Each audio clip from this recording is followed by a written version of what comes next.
ಹೆಂಗಿದೆ ಮಗನೇ? ಇಷ್ಟು ಸಖತ್ತಾಗಿರೋ ಬದನೆಕಾಯಿ ಎಣ್ಣೆಕಾಯಿ ಹೇಗೆ ಮಾಡ್ಕೊಳ್ಳೋದು ನೋಡೋಣ ಬನ್ನಿ. ಮೊದಲಿಗೆ ಒಂದು ಬಾಣಲಿ ಇಟ್ಕೊಂಡು ಅದಕ್ಕೆ ನಿಮ್ಮ ಕೈಲಿ ಒಂದು ಹಿಡಿಯಷ್ಟು ಕಡಲೆ ಬೀಜ ಹಾಕ್ಕೊಬೇಕು. ಅದನ್ನು ಒಂದು 2 ಮಿನಿಟ್ಸ್ ಫ್ರೈ ಮಾಡ್ಕೊಳ್ಳಿ. ನೆಕ್ಸ್ಟು ಗೋಡಂಬಿನ ಆ್ಯಡ್ ಮಾಡ್ಕೊಳ್ಳಿ. ಅದು ಸ್ವಲ್ಪ ಫ್ರೈ ಆದಮೇಲೆ ಚಕ್ಕೆ, ಲವಂಗ ಇದಿಷ್ಟು ಹಾಕ್ಕೊಳ್ಳಿ. ನೆಕ್ಸ್ಟು ಗಸಗಸೆನ ಆ್ಯಡ್ ಮಾಡ್ಕೊಳ್ಳಿ. ಇದಿಷ್ಟು ಚೆನ್ನಾಗಿ ಫ್ರೈ ಮಾಡ್ಕೊಳ್ಳಿ. ಗಸಗಸೆ ಸಿಡಿಯುತ್ತೆ, ಅಲ್ಲಿವರೆಗೂ ಫ್ರೈ ಮಾಡ್ಕೊಳ್ಳಿ. ಒಂದು ಪ್ಲೇಟಿಗೆ ಶಿಫ್ಟ್ ಮಾಡ್ಕೊಳ್ಳಿ. ಮತ್ತು ಅದೇ ಬಾಣಲಿಗೆ 1-2 ಸ್ಪೂನಷ್ಟು ಎಣ್ಣೆ ಹಾಕ್ಕೊಂಡು ಈರುಳ್ಳಿ ಹಾಕ್ಕೊಳ್ಳಿ. ಹೆಚ್ಚಿರುವಂಥದ್ದು 1 ಈರುಳ್ಳಿ, ದಪ್ಪದಾದರೆ 1, ಸಣ್ಣದಾದರೆ 2 ಹಾಕ್ಕೊಂಡು ಫ್ರೈ ಮಾಡ್ಕೊಳ್ಳಿ. ನೆಕ್ಸ್ಟು ಬೆಳ್ಳುಳ್ಳಿ, ಶುಂಠಿ ಅದನ್ನು ಹಾಕ್ಕೊಂಡು ಫ್ರೈ ಮಾಡ್ಕೊಬೇಕು. ಇದಿಷ್ಟು ಚೆನ್ನಾಗಿ ಫ್ರೈ ಆದಮೇಲೆ ಹಸಿ ಸ್ಮೆಲ್ ಹೋಗೋವರೆಗೂ ಫ್ರೈ ಮಾಡಿಕೊಂಡು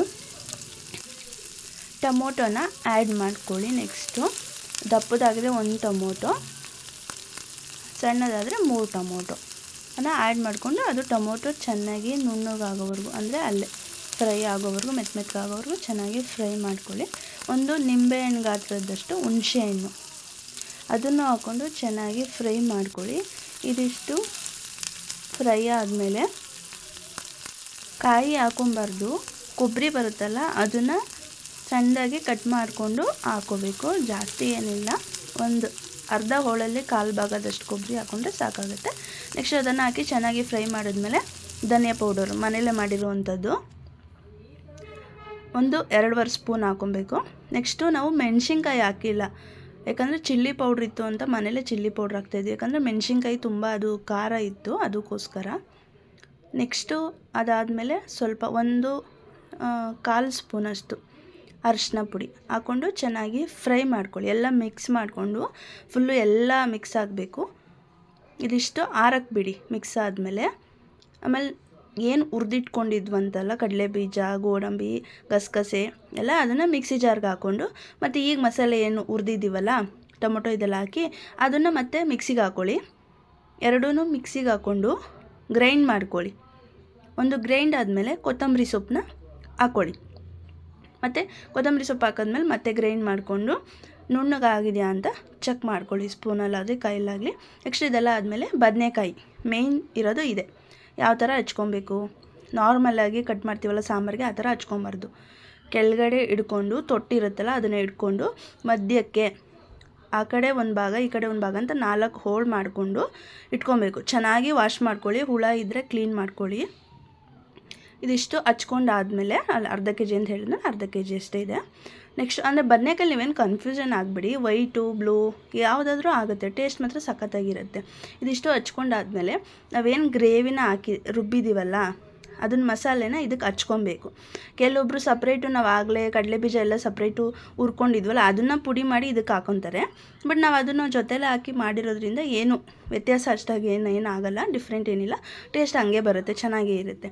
ಇದು ಎಲ್ಲದೂ ಸ್ಪೂನೆಲ್ಲಾದರೂ ಹಚ್ಕೊಳ್ಳಿ, ಕೈಯಲ್ಲಾದರೂ ಹಚ್ಕೊಳ್ಳಿ. ಪ್ರತಿಯೊಂದು ಕೆಳಗಡೆ ಫುಲ್ಲು ಕವರ್ ಆಗಬೇಕದು, ಏನು ನಾವು ಕುಯ್ದಿದ್ದೀವಲ್ಲ ಅಲ್ಲಿ ಫುಲ್ಲು ಗ್ಯಾಪಲ್ಲಿ ಫಿಲ್ ಆಗಬೇಕು ಮಸಾಲೆಗಳು ಎಲ್ಲದಕ್ಕೂ. ಹಾಗೆ ಹಚ್ಬಿಟ್ಟು ನೆಕ್ಸ್ಟು ಕುಕ್ಕರ್ ಇಟ್ಕೊಬೇಕು. ಕುಕ್ಕರ್ ಇಟ್ಕೊಂಡು ಒಂದು 3 ಸ್ಪೂನ್ 4 ಸ್ಪೂನ್ ಆಗುವಷ್ಟು ಆಯಿಲ್ನ ಹಾಕ್ಕೊಬೇಕು. ನಮ್ಮನೆ ಆಯಿಲಲ್ಲಿ ಕೊಬ್ಬರಿ ಎಣ್ಣೆ ಮತ್ತು ಸನ್ಫ್ಲವರ್ ಆಯಿಲ್ ಎರಡೂ ಮಿಕ್ಸ್ ಆಗಿರುತ್ತೆ, ಇದು ಟೇಸ್ಟ್ ಚೆನ್ನಾಗಿರುತ್ತೆ. ಅದನ್ನು ಸಾಸಿವೆ ಹಾಕ್ಕೊಬೇಕು. ಸಾಸಿವೆ ಚಿಟಪಟ ಅಂತ ಸೌಂಡ್ ಬರುವಾಗ ಈರುಳ್ಳಿ ಹಾಕ್ಕೊಬೇಕು. ಟೇಸ್ಟಿಗೆ 1-2 ಹಸಿಮೆಣ್ಸಿನ್ಕಾಯಿ ಒಗ್ಗರಣೆಗೆ, ಕರಿಬೇವು ಹಾಕ್ಕೊಂಡು ಇದಿಷ್ಟನ್ನು ಚೆನ್ನಾಗಿ ಫ್ರೈ ಮಾಡ್ಕೊಳ್ಳಿ. ಯಾಕಂದರೆ ಅಲ್ಲಿ ಕೊಬ್ಬರಿ ಎಣ್ಣೆ ಅಂತ ನಾನು ಹೇಳಿದ್ನಲ್ವ, ಅದಕ್ಕೋಸ್ಕರ ಅದು ನೊರೆ ಥರ ಬರ್ತಾಯಿದೆ. ಅದನ್ನು ಬಿಟ್ಟರೆ ನಾವೇನು ಎಕ್ಸ್ಟ್ರಾ ಏನೂ ಆ್ಯಡ್ ಮಾಡಿಲ್ಲ. ಇದಿಷ್ಟು ಆದಮೇಲೆ ನಾವೇನು ಮ್ಯಾರಿನೇಟ್ ಮಾಡಿಟ್ಟಿದ್ವಲ್ಲ ಬದನೆಕಾಯಿಗೆ ಮಸಾಲೆನ, ಅದನ್ನು ಈ ಎಣ್ಣೆಲೇ ಹಾಕ್ಕೊಬೇಕು. ಎಣ್ಣೆಗಾಯಿಗೆ ಮೇನ್ ಸ್ಟೇಜ್ ಅಂದರೆ ಇದು, ಚೆನ್ನಾಗಿ ಎಣ್ಣೆಯಲ್ಲಿ ಫ್ರೈ ಮಾಡ್ಕೊಬೇಕು. ಅರ್ಧ ಫುಲ್ಲು ಇದರಲ್ಲೇ ಬೇಯಬೇಕು ಬದನೆಕಾಯಿ ಮಸಾಲೆ ಎಲ್ಲ. ಮತ್ತು ಅದು ಬೇಯೋಷ್ಟು ರುಚಿಗೆ ತಕ್ಕಷ್ಟು ಉಪ್ಪು ಹಾಕ್ಕೊಳ್ಳಿ. ಇವಾಗಲೇ ಆದರೂ ಹಾಕೊಬೋದು, ಮಸಾಲೆ ಹಾಕಿ ಟೇಸ್ಟೆಲ್ಲ ಆದಮೇಲೆ ಬೇಕಾದ್ರೂ ನೋಡ್ಕೊಂಡು ಹಾಕೊಬೋದು. ಇವಾಗ ಬದನೆಕಾಯಿ ಬೇಯೋಷ್ಟು ಉಪ್ಪು ಹಾಕ್ಕೊಳ್ಳಿ. 1/2 ಸ್ಪೂನ್ ನಾವು ಹಾಕ್ಕೊಂಡಿದ್ವಿ. ಇಷ್ಟು ಚೆನ್ನಾಗಿ ಫ್ರೈ ಮಾಡ್ಕೊಬೇಕು. ನಿಧಾನಕ್ಕೆ ಒಂದು ತಳ ಹಿಡಿದೆ ನೀಟಾಗಿ ಒಂದು ಸೈಡಿಂದ ಬೇಯಿಸ್ಕೊಬೇಕು. ನೋಡ್ತಿರೋ ಹಾಗೆ ಕಲರ್ ಚೇಂಜ್ ಆಗ್ತಾಯಿದೆ ಅಲ್ವಾ, ಸೊ ಇದೇ ಥರ ಕಲರ್ ಚೇಂಜ್ ಆದಮೇಲೆ ನಾವೇನು ರುಬ್ಬಿದ್ವಲ್ಲ ಮಸಾಲೆ ಅದನ್ನು ಹಾಕ್ಕೊಬೇಕು.